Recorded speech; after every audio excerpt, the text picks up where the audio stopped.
ఏ తెల్ల తెల్లని పాలధారలల్ల పల్లె తెల్లారుతుంటదిరా గుళ్ళోని గంటలు కాడెట్ల మెడలోన జంటగా మోగుతూ ఉంటాయిరా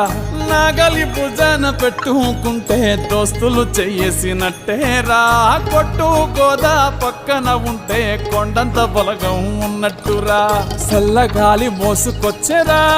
సేను సెలకల ముచ్చట్లు దారి పొడుగు సెట్ల కొమ్మలా రాలుతున్న పూల సప్పట్లు గట్టి మోపులు కాల్వ కట్టులు చెమట సుక్కల్లో తడిసిన ఈ మట్టి గంధాల పల్లెటూరు దీని తీరే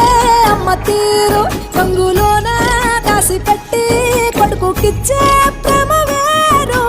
ఊరు పల్లెటూరు దీని తీరే కన్న కూతురు కళ్ళ ముందే ఎదుగుతున్నా